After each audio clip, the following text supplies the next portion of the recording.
Good morning, ladies and gentlemen. Unfortunately, today we cannot be together in person in a conference hall as it used to be for other PAPI launch events. I do hope that all of us managed to continue usual business and work amid the COVID-19 pandemic. And in this part, I would like to talk about PAPI results from the provincial perspective across 8 dimensions. And now please let me get into specific dimensions and indicators. The first one is transparency, one of the most important dimensions, and what we are interested in knowing is whether citizens have access to information in a timely manner at low cost and reliable quality, whether or not citizens have access to poor households lists, and whether the information is accurate, whether the commune budget is available for the people, and if people find this information reliable, and finally, if citizens are informed about land use plans and land price frames.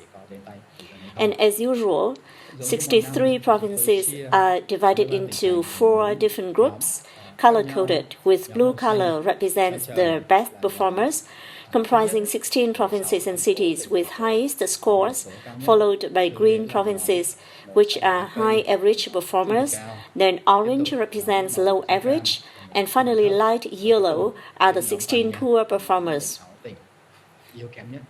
And we found that the blue provinces tend to concentrate in the north.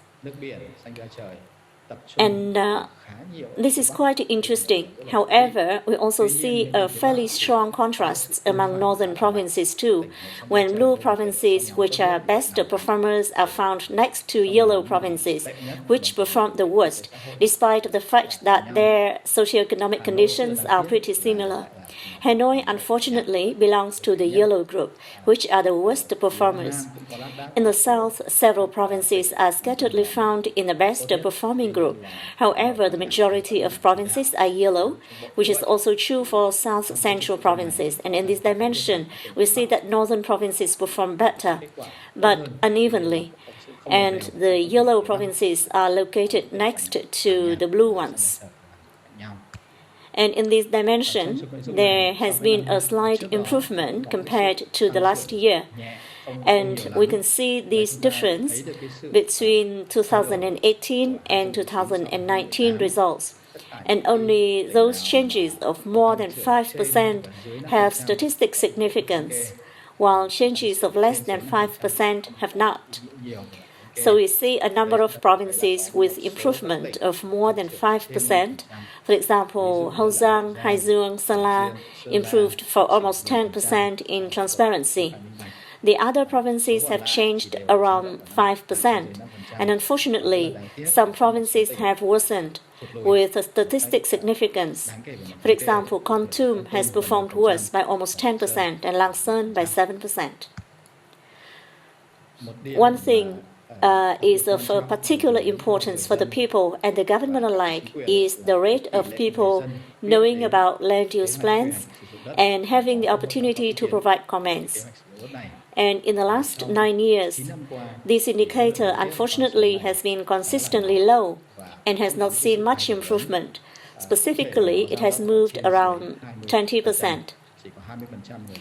Only 20% of the people have this information about land use plans. And this has resulted in undesirable consequences such as the Thủ Thiêm dispute or other incidents of prolonged complaints and disputes, which also involves corruption.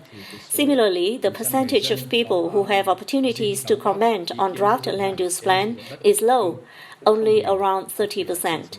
And this indicator has even reduced over time, going to less than 30% now. The second dimension I would like to discuss is the fourth dimension, control of corruption in the public sector. And this is also a key dimension of PAPI. And here we are interested in control of corruption at the local government, whether public officials are corrupt, whether citizens have to pay bribe when doing various procedures and obtain land use certificate or construction permits, And the second indicator is corruption in public service delivery, in particular education and health services. The third indicator is also very important, and it is equity in employment in the public sector. And the last one is how citizens assess the willingness to fight corruption of the government. And here we see that in contrast with the previous picture of transparency dimension, the majority of best performers, the blue ones, are found in the south, specifically in the Mekong Delta. And this picture has been very consistent over years. Mekong Delta provinces have always been assessed better in controlling corruption than their peers in the north and in the central regions. And northern provinces, unfortunately, are mainly yellow, only few are blue, such as Quảng Ninh and Hà Nam. Hanoi is also yellow, being among the poorest performers, and same for Ho Chi Minh City, and only Da Nang belongs to the third group. And this is quite a powerful assessment of citizens, which deserves to be paid more serious attention by governments of these big cities. And the good news here is that this dimension has seen a significant improvement after compared to 2018. About 2/3 of provinces have their performance improved by around 5%, but 1/3 of provinces here have improved more than 5%, with excellent performers like Giang and Hà Nam improved even by 15 to 20% against 2018. And only few provinces like Bắc Ninh and Lai Châu have performed worse by 5%. So the provinces tend to perform fairly well in this dimension, and we can understand why. Because last year, 2019, we have seen grand corruption cases being tried, which surely have implications on the quality of governance at provincial level and the citizens' perception of anti-corruption work. And now let's dig deeper into control of corruption dimension to understand the performance of each indicator: public sector corruption, corruption in service delivery, equity in employment, and willingness to fight corruption. And unfortunately, the weakest indicator remains employment in the public sector. The scores are pretty low, just around 1 point out of total 2.5. And this indicator has moved unevenly in the last 9 years. And we have not seen a steady improving trend of this indicator, which suggests that improvement of corruption control dimension relies on other indicators rather than employment in public sector. The responses also suggest that personal contacts, bribes remain to be required in order to have a job in the public sector.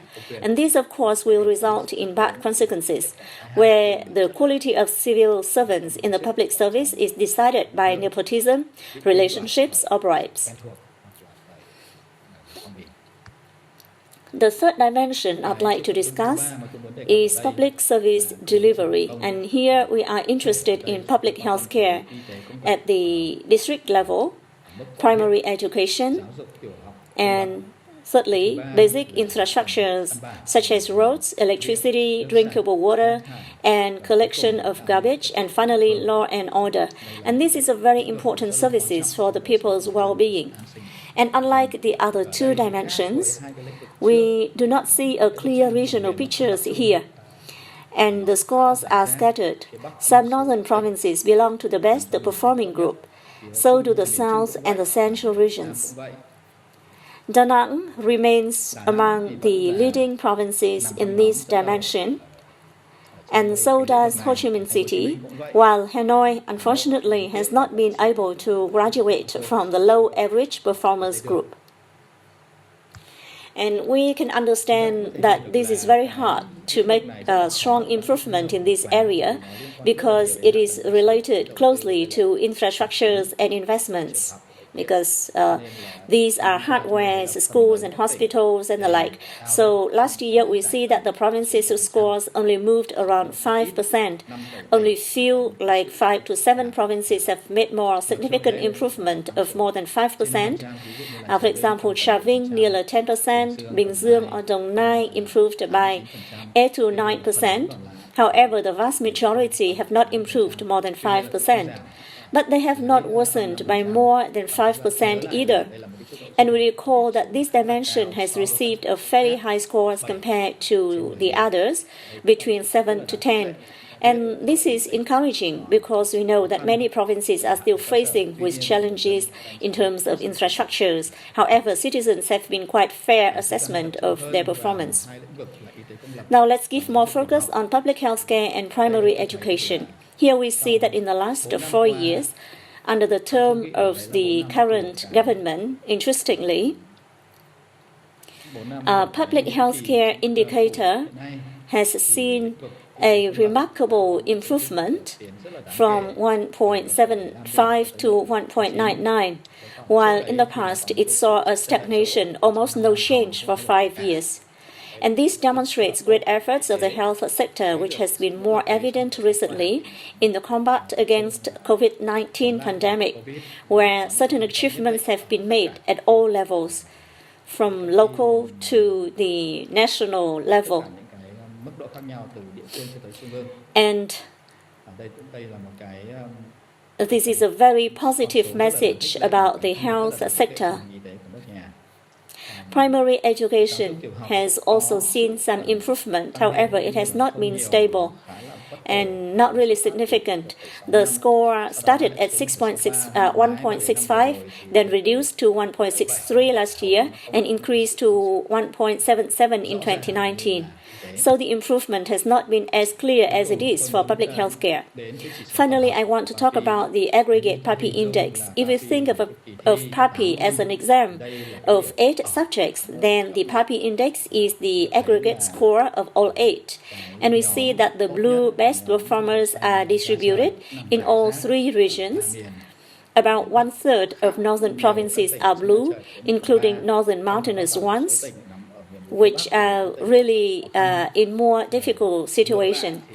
In the contrary, Hanoi and Haiphong, with their better endowments and conditions, are found among the weakest. And we need to think about this seriously.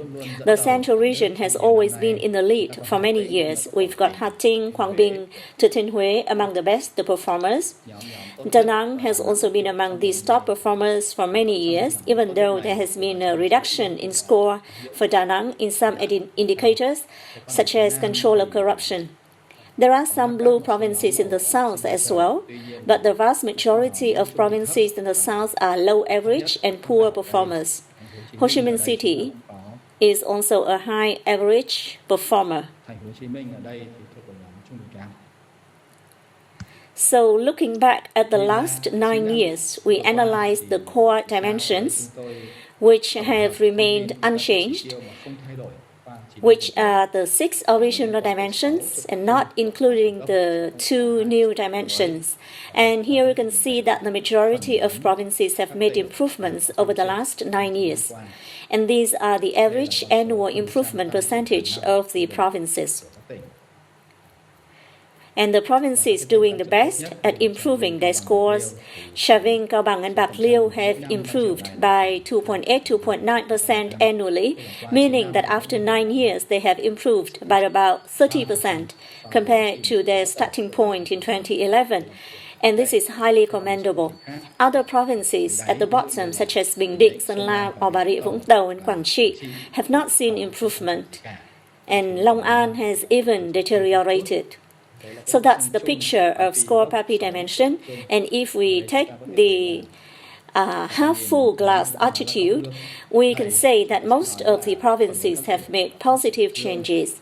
But on the contrary, if we take the half-empty attitude, then in the last 9 years, the improvement has not been significant, only between 1 to 1.5 or 2% at the most.